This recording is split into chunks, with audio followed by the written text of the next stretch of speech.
¿Qué tal, amigos? Bienvenidos a AD Educativa, su punto de encuentro con la tecnología y la educación. El día de hoy platicaremos sobre el reto de la tecnología y la educación, cuáles son los componentes más importantes. Para eso hemos invitado a una experta y sobre todo su gran trabajo que tiene en educación digital, Julieta Palma. Julieta, bienvenida. Muchísimas gracias, Germán. Un gusto a toda la audiencia. Gracias, Julieta. Amigos, para conocer toda la trayectoria de la doctora Julieta, vamos a ver esta breve semblanza.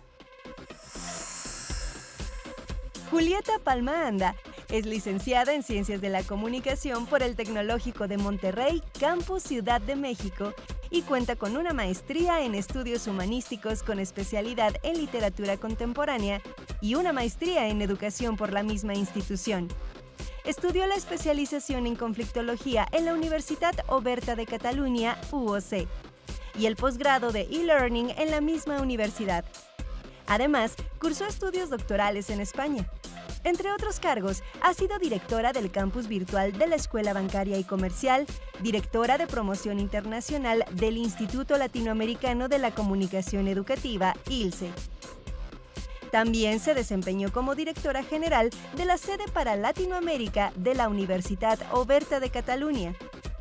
Ha sido productora de televisión educativa y consultora en comunicación corporativa. Ha impartido clases de preparatoria, licenciatura y maestría en los rubros de comunicación corporativa y mercadotecnia. Actualmente es Country Manager y vicerrectora de Relaciones Institucionales de la Universidad Internacional de La Rioja en México. Como ven, la doctora Julieta Palma es experta y tiene una amplia trayectoria en temas educativos. Doctora, ¿nos podrías comentar qué es la UNIR? Sobre todo porque es una universidad internacional. Bueno, la Universidad Internacional de La Rioja, que son sus siglas, UNIR, la Universidad en Internet, surge hace 10 años y forma parte del grupo Proeduca. Nosotros nos enfocamos directamente a todo lo que es formación completamente en línea y tenemos más de 200 títulos universitarios, tanto formales como títulos propios en España, como demás estudios avanzados y programas de experto, que lo que le llamaríamos en México lo que es educación continua, para que la gente pueda continuar formándose a lo largo de la vida. En México surgimos hace 5 años, bueno, 2013, que nos dimos de alta ante la Secretaría de Educación Pública como una universidad mexicana 100% también, aunque somos parte del mismo grupo Proeduca y tenemos el mismo modelo, la misma metodología y trabajamos así a nivel global.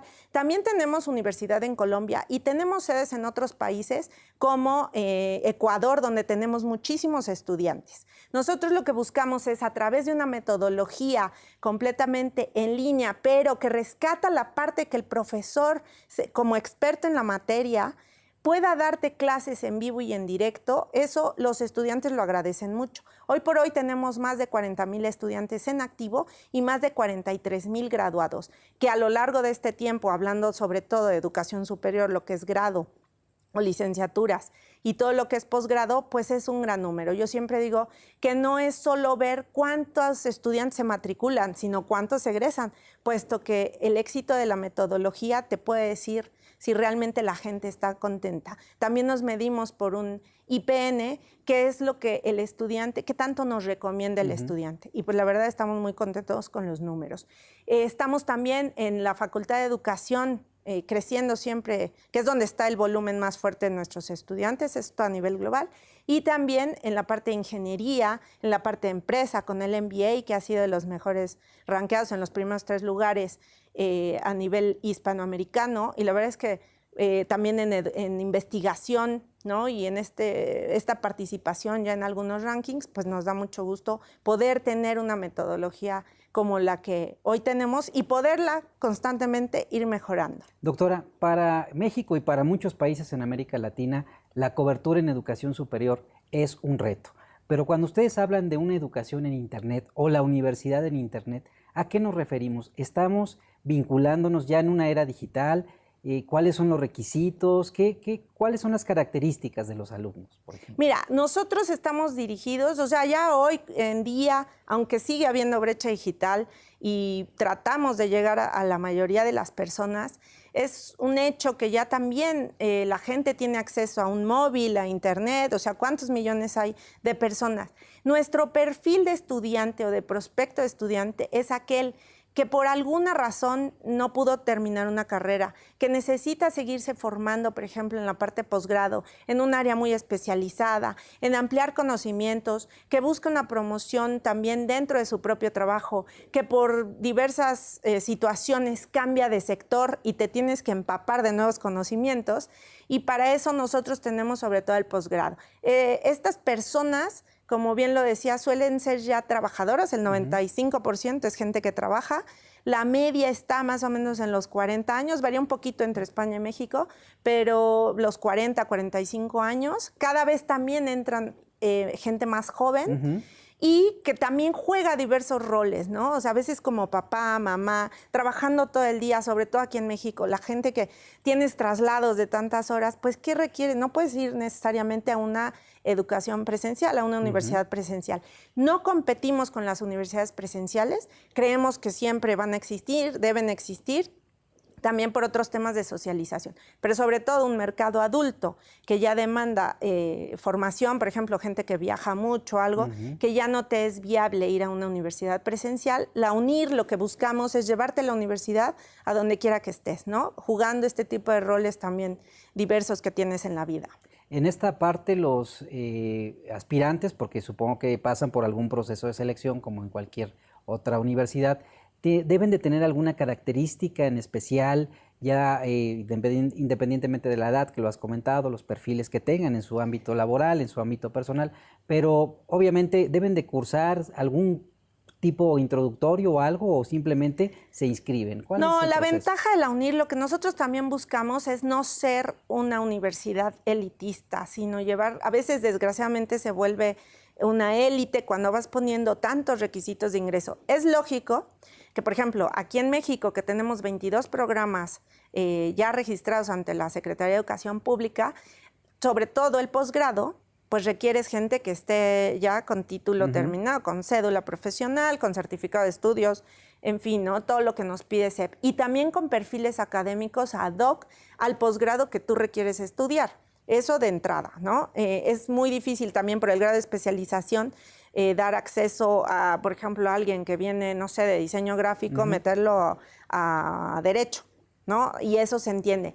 En cuanto a exámenes de admisión y otros requisitos o de idioma, no les hemos puesto, precisamente buscando que la gente, ya también muchos manejan tipo de tutoriales y demás, y se les da la admisión siempre y cuando cumplan con estos requisitos académicos sobre todo. Doctora, la Universidad Internacional de La Rioja se ha reconocido por un modelo académico que, pues, como dices, no compite con las grandes universidades de España, ¿no? La de Barcelona, en fin, tenemos grandes universidades españolas que han sido a lo largo de la historia, pero este nuevo modelo disruptivo, de alguna manera, en el tema educativo, porque dan otra perspectiva de la educación con otros componentes. ¿Cuál es su componente, sobre todo para estar gestionando estas clases? Porque cuando hablamos de una universidad en Internet, pues la gente esperaría las aulas, esperaría los maestros. ¿Cómo opera este modelo?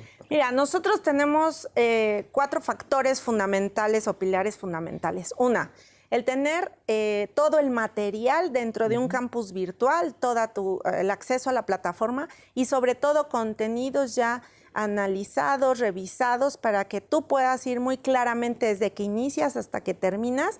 Sabes, tienes una planeación, sabes todo lo que vas a ver a lo largo del semestre o de la duración del programa, de inicio a fin. Sí hay exámenes, que eso es algo que también tanto la ANEC en España como aquí en México la Secretaría de Educación Pública valora, puesto que siempre se ha puesto mucho en duda que si el estudiante es o no el que hace el examen y demás. Esa parte la tienes siempre en tu campus virtual y te puedes conectar desde cualquier dispositivo móvil, ya sea en tu computadora, una tablet, tu teléfono celular. El examen es el único que no puedes hacer en el celular todavía, pero se está analizando. Después de esto tenemos también, bueno, ahí buscamos dentro del campus que tengas esta parte de aprendizaje colaborativo. ¿Por qué? Porque sí estás dentro de un aula virtual, pero tienes compañeros. Tienes otro pilar fundamental que nosotros tenemos, que es el tutor, tutor personalizado, que se dedica, a diferencia de otros modelos, a estar solo para atenderte, no en dudas académicas, sino en un acompañamiento especializado de, a ver, mucha gente, lo que debemos cuidar es la deserción y mucha gente, claro, tienes tantas actividades en tu vida cotidiana que te resulta a veces difícil el poder entregar las tareas, el organizarte, a veces la gestión del tiempo nadie nos la enseña. Y estos tutores te llaman cada semana, máximo cada 15 días, depende también de tus horarios y tu flexibilidad, pero son como esa conciencia, ese Pepe Grillo que decimos nosotros aquí en México de, oye, Germán, no te rindas, mira, tú puedes. Eso los estudiantes lo valoran mucho. Tiene un factor motivacional. Sí, claro, es más motivacional el tutor, que siempre te escucha. Por ejemplo, en temas cuando fue el terremoto aquí en México, los tutores estuvieron pendientes de todos nuestros estudiantes para ver cómo adaptaban su tiempo cuando tuvieron un problema y demás, y no desmotivarse y abandonarlo. La parte del profesor, que es otro de los pilares, que se tiende a pensar que en un modelo en línea, entonces ya no tienes profesor y solo se te cargan PDFs, ¿no? Nosotros tenemos muchos recursos, ya sea por videos, actividades extras, foros, ¿no? Todo lo que tienes ya cargado en PDFs, depende también tu perfil. Y el profesor, que es otra de las figuras, que es el experto en la materia y que te da estas clases virtuales presenciales. Las puedes ver en vivo y en directo y participar a través de chat y de la plataforma y tienes interacción, o bien las puedes ver ya en grabado y en diferido. Pero siempre tienes ese contacto con el profesor. Y por último, pues toda la parte de lo que es los recursos, ¿no? Que tienes también extras en la plataforma y los exámenes, ¿no? La evaluación continuada que vas haciendo de las actividades y que culmina finalmente con un examen que, aunque no tiene el porcentaje mayor, obviamente, pues finalmente te examina. Y que eso, en principio, a la Secretaría de Educación Pública le gustó, porque aunque lo hagas en línea, tienes una interacción físicamente y visualmente con la computadora. Doctora, pues muy interesante el modelo de la universidad. Si te parece, vamos a un corte. Sí, gracias. Amigos, sigan en TV Educativa MX en Facebook, Twitter e Instagram. Regresamos.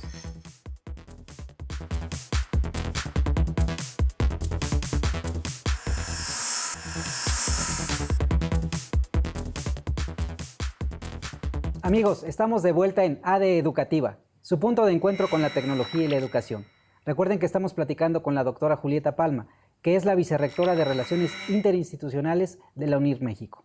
Doctora, nos has explicado lo que es el modelo de la UNIR, cómo podemos ya tener una nueva oferta, sobre todo para poder acceder a una educación 100% en línea, pero además de los requisitos que ya nos has comentado, ¿cuál es el tiempo de estudio, por ejemplo? Porque me parece que aunque hay las carreras presenciales tienen un tiempo establecido, yo creo que cuando uno trabaja con la autogestión puede hacer su propio ritmo, ¿no? Bueno, sí, aunque debes de planearlo de todas maneras. Las licenciaturas que tenemos, que son 5, son de 3 años, o sea, lo que le llamaríamos en México más una licenciatura ejecutiva. Okay. Con esto no quiero decir ni que es menos calidad ni menos dedicación. Obviamente está planeado también en cuestión de las actividades para que sean más integradoras y no tengas que entregar 20 actividades a la semana, por supuesto, como alguien de tiempo completo. Estamos trabajando con lo que es un modelo americano para algunas licenciaturas que tiene que ver más también con módulos de trabajo, ¿no? Test que vayas resolviendo, mucho más autogestivos que también se califiquen y que tengas como esa visión en general también de tu propio aprendizaje y avance. En la parte de las maestrías, las maestrías duran 18 meses, o sea, año y medio. Son 3 semestres, están agrupadas en semestres, las licenciaturas en cuatrimestres. Y en la maestría, si bien es cierto, también cuidamos la calidad académica.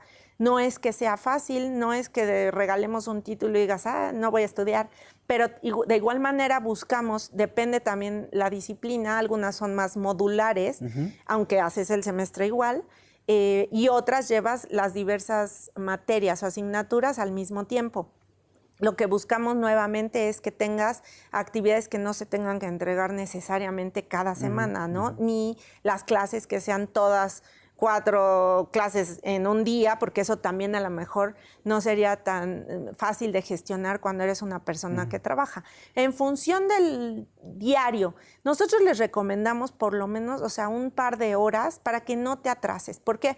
Porque necesitas ir leyendo bastante material y, claro, ir planeando tus actividades o tus entregas. Siempre les decimos, claro que pueden entregar antes a los estudiantes, pero no dejarlo todo hasta el último. El tutor, por ejemplo, es el que te va mucho guiando en que no te atrases, en ir viendo las clases. No es obligatorio ver las clases presenciales virtuales, pero sí te dan sobre todo temas o casos o ejemplos, ¿no? Como el expertise que tiene el profesor y que te ayuda a complementar. También tenemos unas cápsulas que les llamamos, son más cápsulas, son clases magistrales, que te ayudan, ahí sí tenemos, mientras que los docentes son mexicanos todos, en las clases magistrales tenemos algunos expertos españoles, de los que son tops, para que puedas ir viendo en cápsulas de 10 minutos, destacar los puntos más importantes. Entonces, en esta parte nada es obligatorio, excepto las actividades y los foros, pero la idea es sobre todo que tú vayas planeando muy bien día a día y que no dejes todo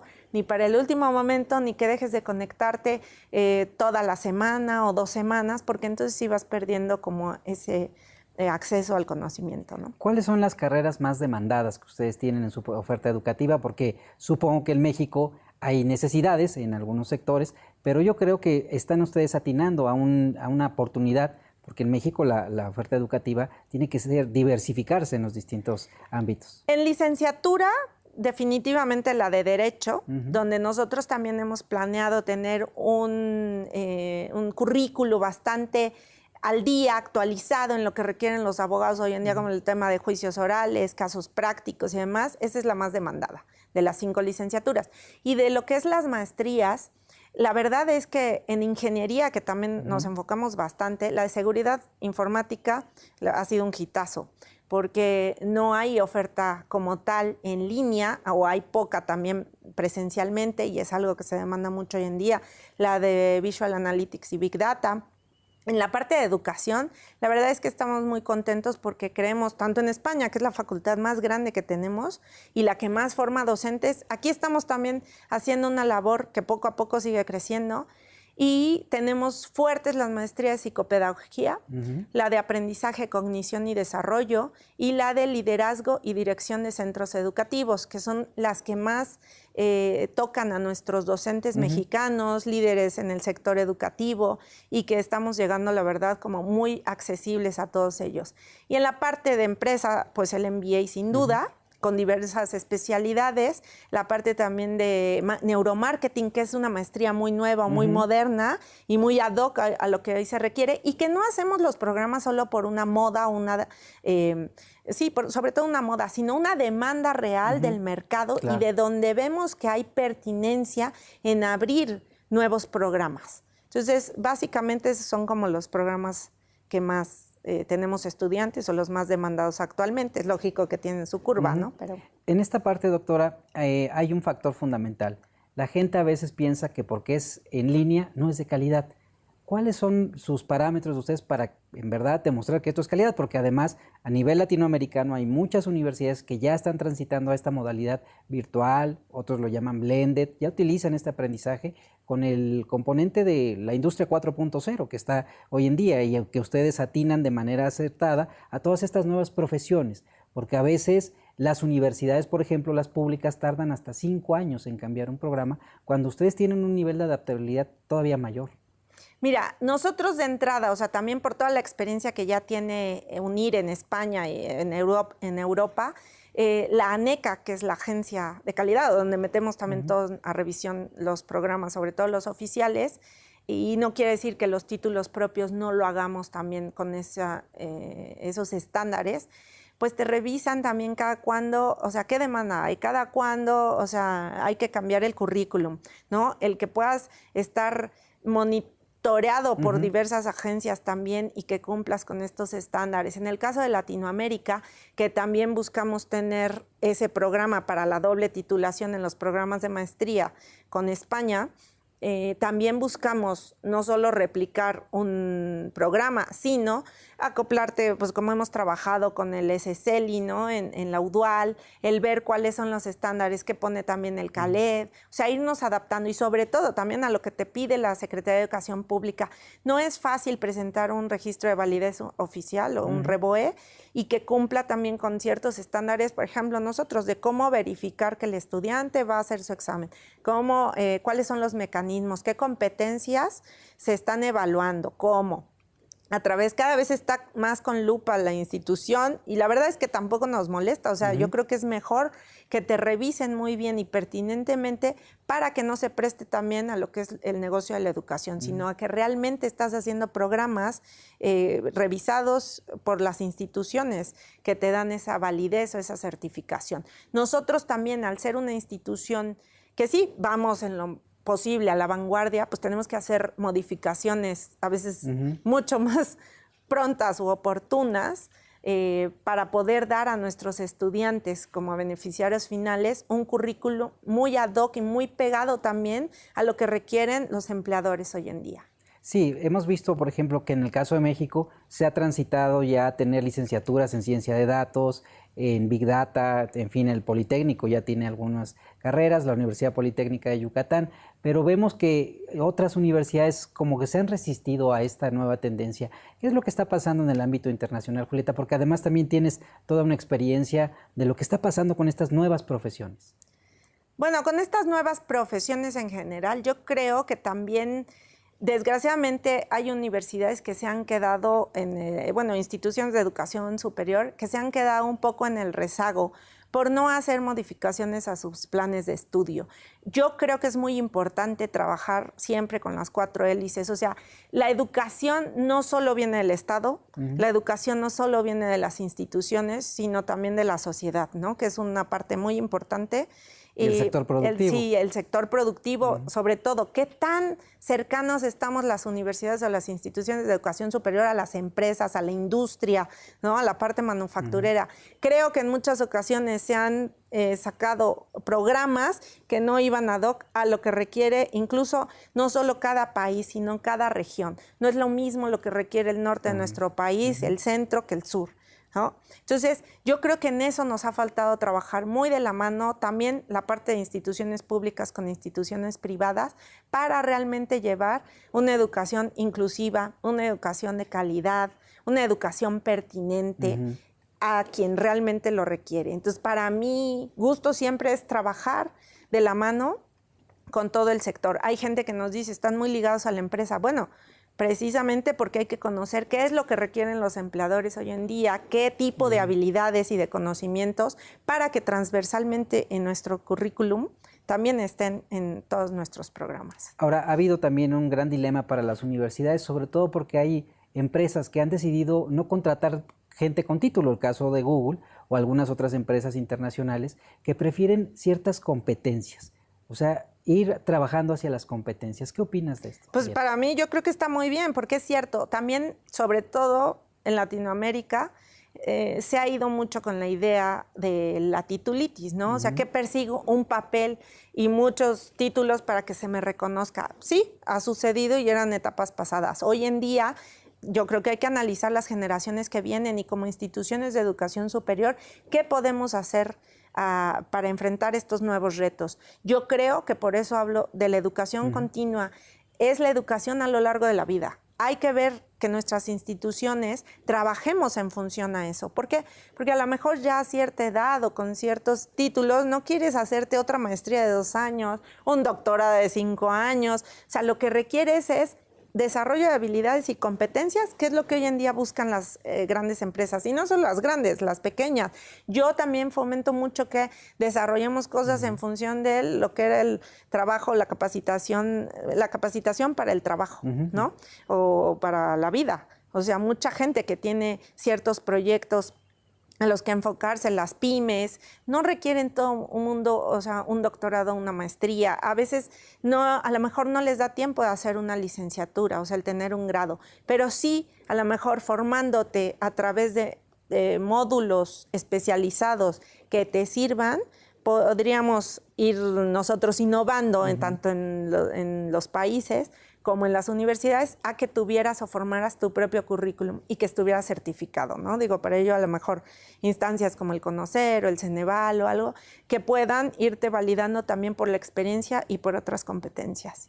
En esto, algunas universidades han hecho lo que le llaman enfoque modular, es decir, que también pueden ir avanzando hacia esos funciones donde el alumno escoge cuáles serían sus competencias y al final realizar una certificación propia, ¿no?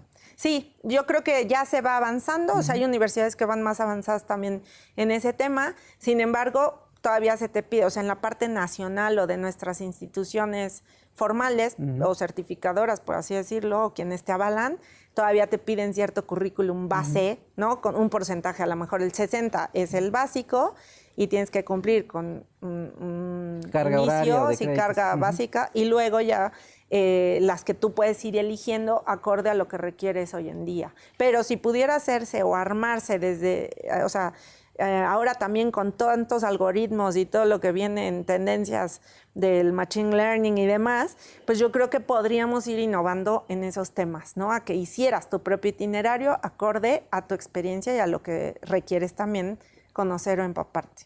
Amigos, estamos platicando con la doctora Julieta Palma, que es vicerrectora de Relaciones Institucionales de la UNIR México. Regresamos, TV Educativa MX, Twitter, Facebook e Instagram.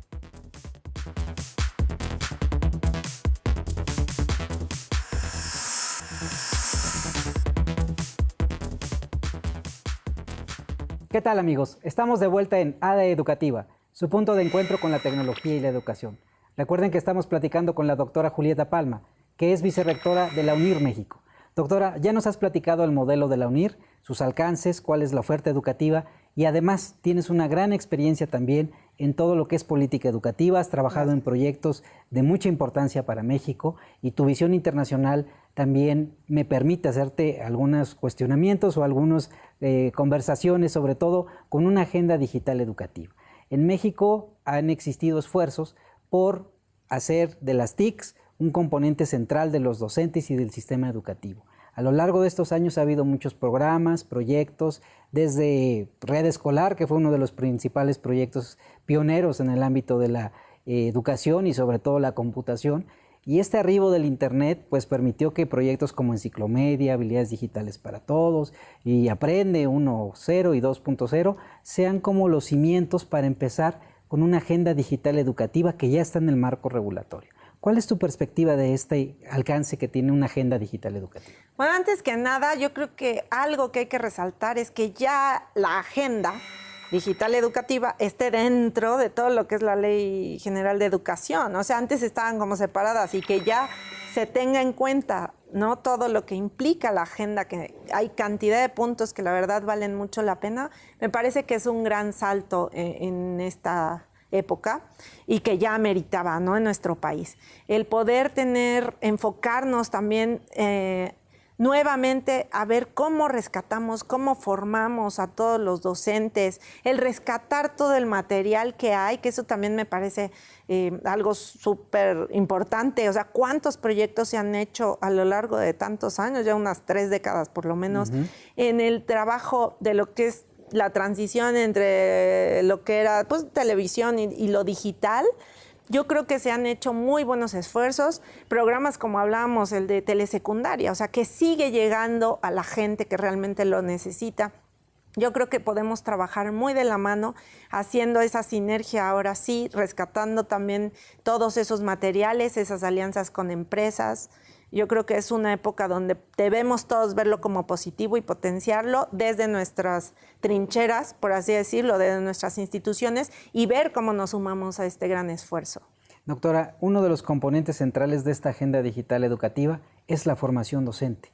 Desde tu experiencia y desde ahora tu nueva profesión que estás realizando en la UNIR, ¿cómo ves este reto? Porque finalmente hay que capacitar, ¿no? El tema de brecha digital, las TIC en el aula todavía sigue siendo un componente, no hay todavía un sentido de penetración en muchas de nuestras escuelas con Internet. Ese reto, ¿cómo lo ves? La conectividad y sobre todo que los docentes tengan esta habilidad digital. Mira, yo creo que hay dos líneas. Una, el ver otra vez, nuevamente, yo siempre digo, a través de las alianzas es que podemos llegar a tener esta cobertura, sobre todo en la parte digital. O sea, sigue habiendo muchas escuelas rurales, muchas escuelas donde no hay profesores para cada grado. Entonces, se requiere primero de hacer estas alianzas con las grandes empresas, con las que puedan aportar el ver cómo reducimos la brecha digital y poder dotar de mayores dispositivos y sobre todo de ancho de banda a muchas instituciones que hacen falta. Y dos, yo creo que la apropiación en general, y no solo para los docentes, pero es algo básico o fundamental. Yo creo que ha faltado una estrategia realmente integral junto con los docentes de ver cómo se apropian ellos el uso de la tecnología o de las TIC. Creo que se debe hacer en conjunto.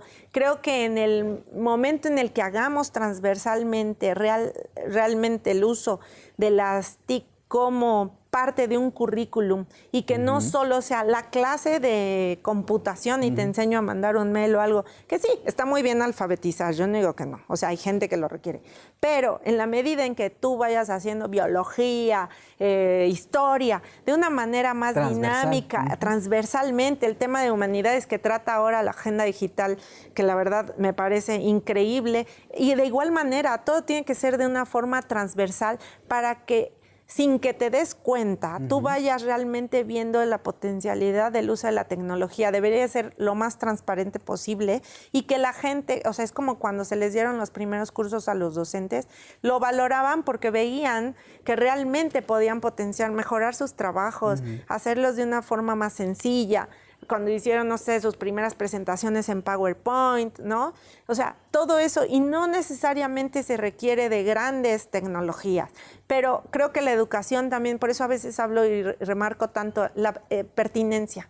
Si les vamos a enseñar hojas de cálculo muy elaboradas, con lo que implican macros y cantidad de fórmulas que no las requieren los docentes en clase, nunca van a lograr hacer ese match o ese clic con la tecnología y poderla usar de manera mucho más sencilla. No es como nosotros, nuestros estudiantes, pues muchos a duras penas saben mandar un mail, no todos, obvio, pero les cuesta, tenemos gente más grande que le cuesta, a lo mejor sabe mandar un mail, sabe usar un poco la computadora, pero en la medida que tú le pongas una plataforma accesible y sencilla, que sea intuitivo a las cosas, la gente lo utiliza porque el bien, o sea, la tecnología es un medio, el bien que tú ves al final de lo que estás realizando es lo que realmente te llena.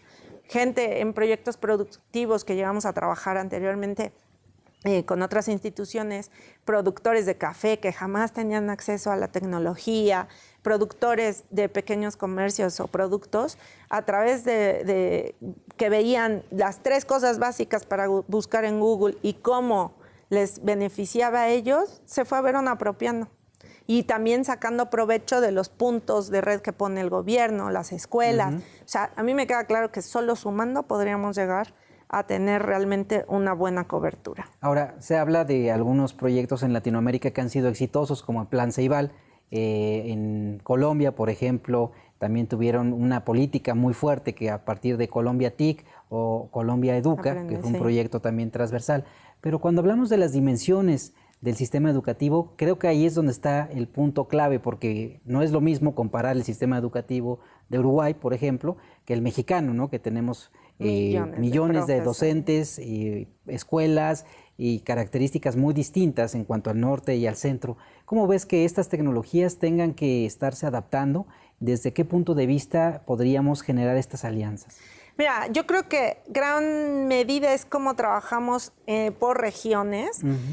O sea, de hecho, la Secretaría de Educación Pública tiene programas como muy ad hoc a cada región, pero también la capacitación a distancia o la capacitación en línea te da una ventaja de homogeneizar también la calidad o el tipo de contenidos que puedes estar mandando a todos los profesores. A lo mejor dividirlos en niveles, pero Así como hacemos ahora en telemedicina consultas a distancia, pues a lo mejor otra vez, o sea, clases a distancia. Yo creo que a través también de las empresas pequeñas o medianas que puedan apoyar en las regiones, por ejemplo, en Veracruz hay ingenios azucareros que están fomentando no solo la formación de sus empleados a distancia, sino también de productores o de gente de la comunidad. Yo creo que es parte tanto de la sociedad como de las empresas, como de la propia Secretaría y de instituciones públicas, el que fomentemos este tipo de trabajo para poder llegar a tener la mejor cobertura y formación tanto de nuestros docentes como de los estudiantes, que sí, yo también creo que nuestro número no se compara al de otros países y claro que cuesta. Ahora, justamente se han presentado los resultados de la encuesta nacional sobre consumo de Internet y veíamos que ya casi llegamos a los 80 millones de conectados, que eso no quiere decir que tengamos una brecha digital superada. Y uno de los puntos de esta encuesta es que la tercera o cuarta posición la gente la usa para educarse, ¿no? Primero, ante todo, pues divertirse y el ocio. ¿Cómo lo hacemos para que la gente tenga presente que el Internet es un arma muy poderosa también para poder llevar educación? Yo creo que primero también todas las instituciones que estamos de este lado, o sea, ya sea gobierno, universidades y demás, ¿qué contenidos estoy sacando, no? ¿Cómo voy a adaptar todos los contenidos que tenemos? ¿Cómo llego a esa gente? Desgraciadamente, a veces todos nuestros contenidos, o sea, están para computadora cuando la gente no lo tiene. Hoy en día lo que más usan es el celular y por eso el índice o el número de los 80 millones conectados tiene que ver sobre todo con el uso de datos, pero desde un teléfono, un smartphone, que deberíamos todos de aprovechar y ver cómo adaptas tus contenidos que sean pertinentes. No les vas a poner clases de 2 horas, por ejemplo, si los vas a ver en una pequeña pantalla, ¿no? No todo el mundo tampoco tiene el mejor smartphone.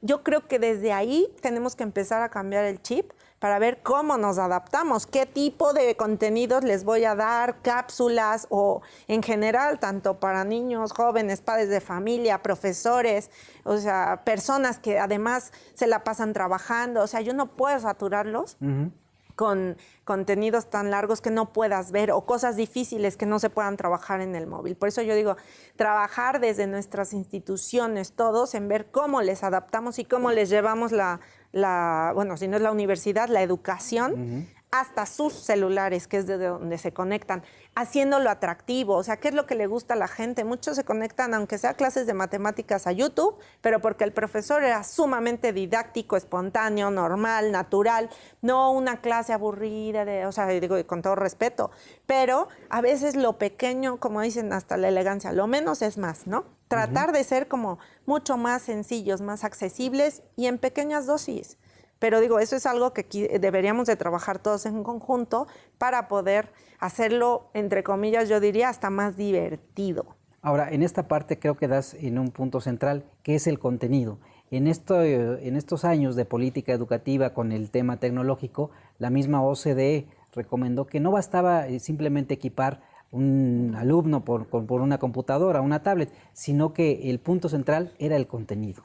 Sí, cómo lo diseñas, porque claro, es cierto que hacen falta dispositivos para que la gente tenga acceso, o sea, y dónde se conecte, ¿no? Si no tienes banda ancha, no vas a poder. Pero incluso, como veíamos, aunque lo traigas precargado, si no está diseñado para que lo comprendas, para que sea algo que tú le veas la utilidad, difícilmente lo vas a ver, ¿no? O sea, también yo creo que hay que comprender el perfil muy bien de cada usuario al que te estás dirigiendo, y no nada más como por usuario individual, sino a cada sector y a cada grupo, cuáles son mis objetivos. Y los docentes, tenemos una variedad muy amplia, desde profesores rurales que hacen su mejor labor y de verdad es para felicitarlos, hasta profesores que tienen doctorados, maestrías.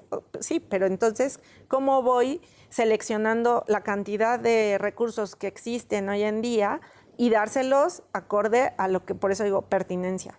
Doctora, en esta parte hay un tema fundamental que estamos transitando ya una educación digital.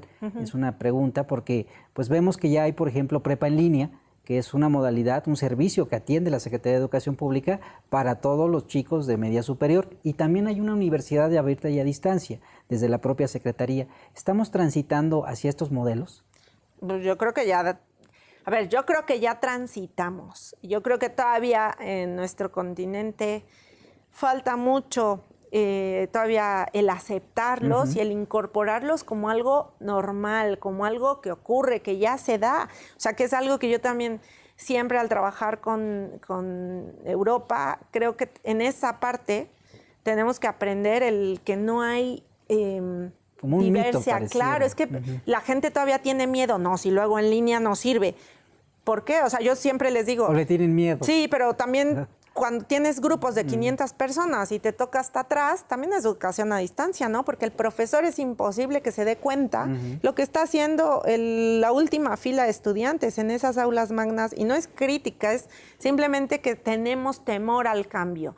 Pero así como mucha gente consumimos Netflix y ¿no?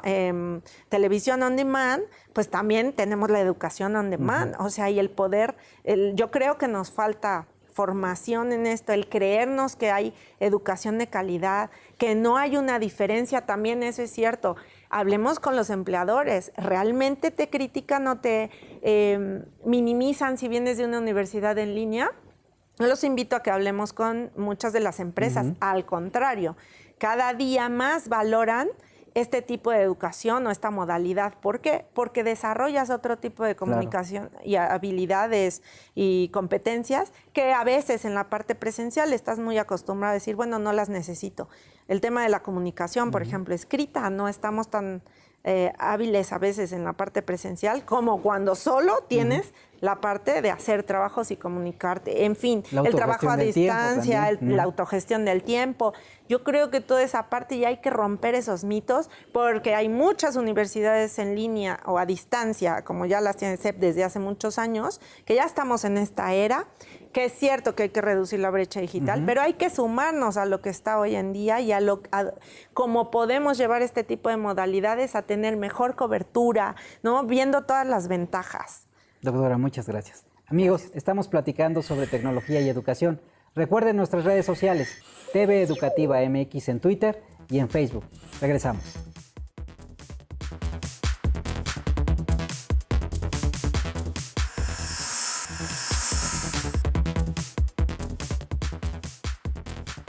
¿Qué tal, amigos? Estamos de vuelta en AD Educativa. Julieta, nos has comentado toda la experiencia en la UNIR y además lo que has visto desde el punto de vista de tu experiencia con la Agenda Digital Educativa. En esto hay ya nuevas tendencias que vienen a ser y que además la UNIR también está atendiendo a esta educación 4.0, que vincula prácticamente a un nuevo sector industrial, que es una economía digital.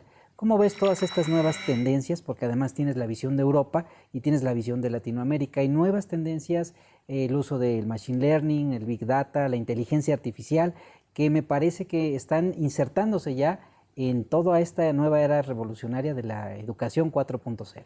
Sí, yo creo que aunque todavía nos faltan muchas instituciones, me da mucho gusto que aquí en México pues hay universidades que están tratando de incorporarlo ya. Y nosotros también, al ser bastante pioneros en todo lo que es la educación en línea, en la parte de Learning Analytics, hoy hablar ya de lo que es inteligencia artificial, el machine learning, ver cómo utilizas toda la parte de Big Data, precisamente para... Nosotros lo estamos haciendo mucho con el prospecto, ¿no? Yo creo que es todo un gran reto y que sin duda la educación superior no puede quedarse fuera. Las empresas, las grandes empresas lo están haciendo, ¿no? Para conocer ya a detalle el perfil del consumidor, cuál es tu itinerario en Internet, qué navegas, qué clicas, cómo te aparece todo. La parte de publicidad está, yo creo que al día en todos estos temas, ¿no? Los algoritmos como Facebook, en fin. Pero para educación superior no deberíamos quedarnos atrás. Yo creo que ya con todo el tema de inteligencia artificial tú puedes trabajar, o sea, y aunque suene futurista, hablábamos que era futurista estudiar en Internet y no lo es una realidad. Y no por nada tenemos más de 43,000 graduados y otras universidades también muchos más. el hecho de que tú puedas conocer muy bien desde el perfil de la gente que te busca, qué es lo que requiere, a lo mejor hasta futuro sugerirles cuál sería su itinerario ideal, ¿no? Nosotros, por ejemplo, ya sabemos en UNIR cuánto tiempo se queda en las páginas, de cuál es el programa que más busca, qué habilidades llega a tener, o sea, cada vez estamos perfilando mucho mejor al prospecto que desea estudiar con nosotros. Y más adelante también, imagínate que lo que hablábamos de los itinerarios, que ya con todo el algoritmo del machine learning y todo esto, pudieras tú saber bien cómo hacer tu itinerario. O sea, yo creo que esta parte de que las máquinas aprenden y que te pueden ayudar, gestionar, resolver problemas complejos, para la educación superior sería una maravilla, y en general yo creo que te puede ayudar mucho para la formación de los docentes, para identificar la diversidad que tenemos en las personas en sí, en tantos perfiles. Imagínate que te fuera sugiriendo de una base tan grande de datos que existe, el que te dijera, pues a ti, Germán, te tocaría ver este video, aquel, o algo, porque tú aprendes mejor así. Un aprendizaje personalizado. Sí, mucho más personalizado. Yo creo que hay que explotarlo, no hay que descartarlo, y así como lo están haciendo otros sectores, para la educación en general sería una maravilla. Que todavía falte que la gente a lo mejor confíe en este tipo de cosas, así como nosotros con el Learning Analytics vamos viendo dónde podemos reforzar el apoyo a nuestros estudiantes, dónde es donde abandonan.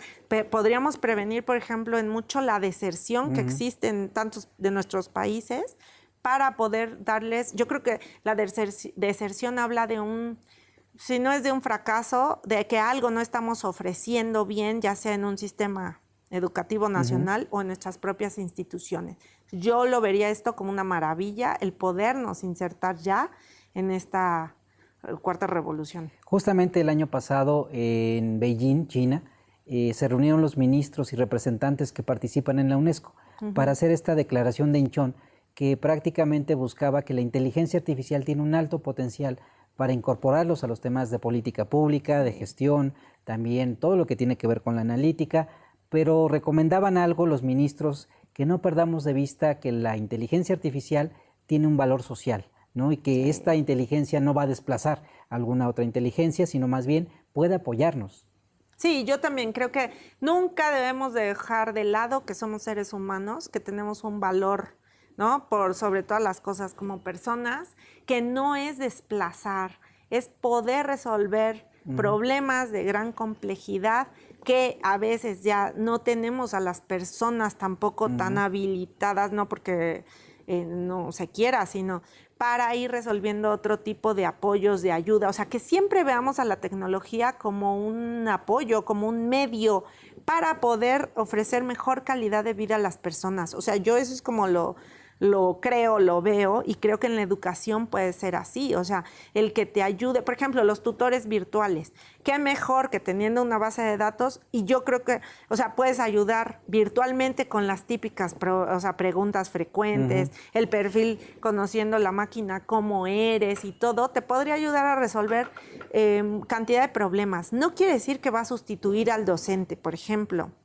que yo creo que la idea es ver cómo reenfocas la actividad, o cómo enfocas más la actividad de cada uno de nuestros personajes o pilares fundamentales dentro, o actores fundamentales dentro del modelo de enseñanza-aprendizaje, ¿no? Cómo los ayudas a que no resuelvan a veces cosas que se podrían resolver con un robot, una máquina, que son a veces también más sencillos, o puedes tenerlos más homogenizados y más estándar, y que estas personas realmente se sitúen o se enfoquen en problemas que sí requieren de nuestra atención. En esta nueva era de tendencias educativas han existido estos famosos cursos MOOC, los cursos abiertos en línea, que pareciera que también han roto desde el 2012, que nace esta experiencia del MIT y Harvard, ¿no? Que desarrollan la primera plataforma de cursos abiertos, y que es una educación masiva, y que finalmente también la UNIR ha realizado cursos MOOC.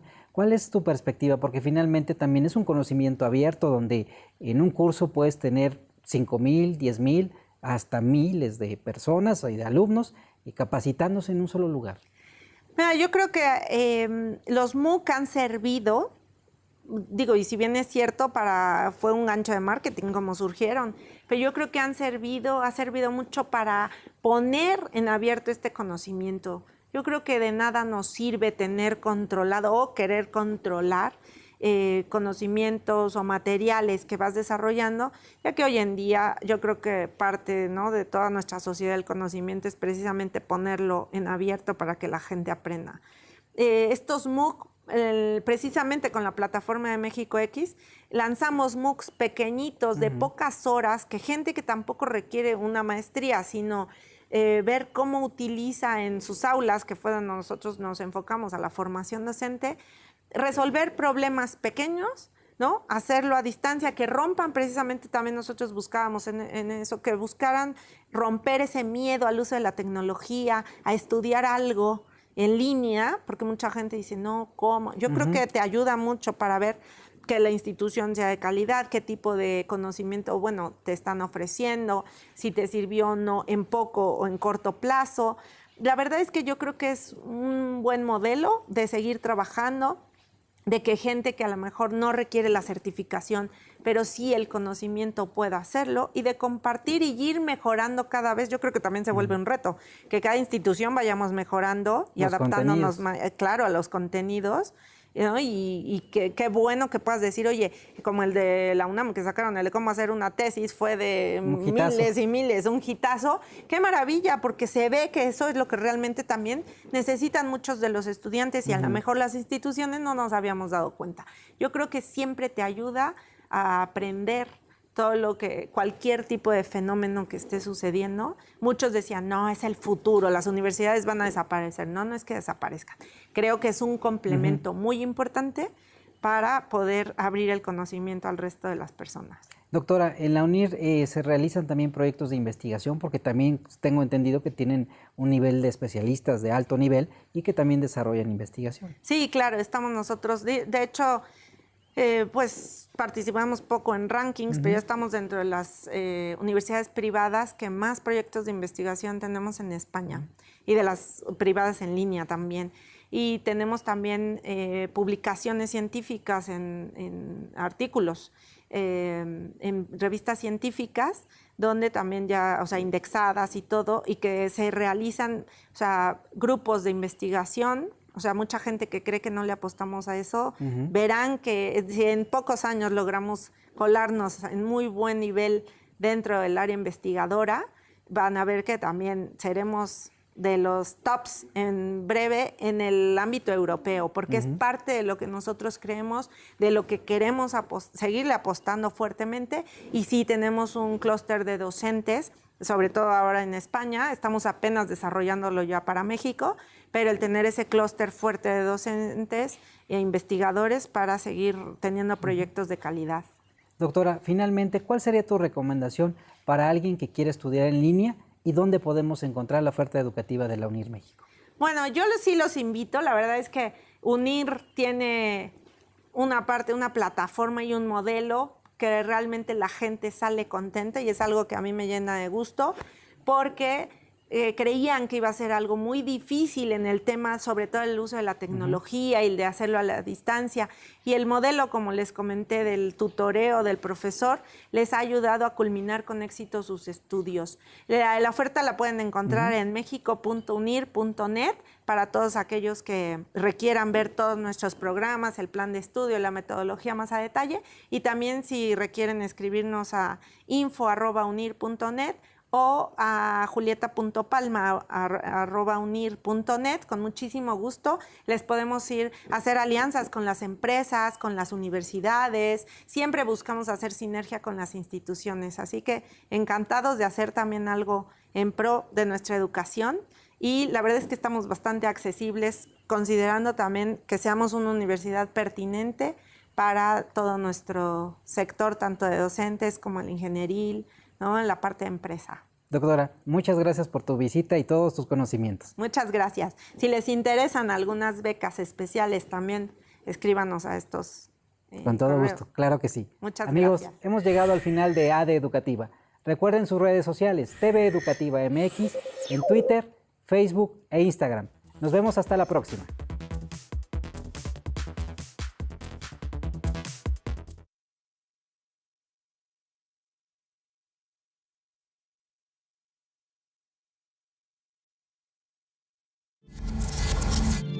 Televisión educativa.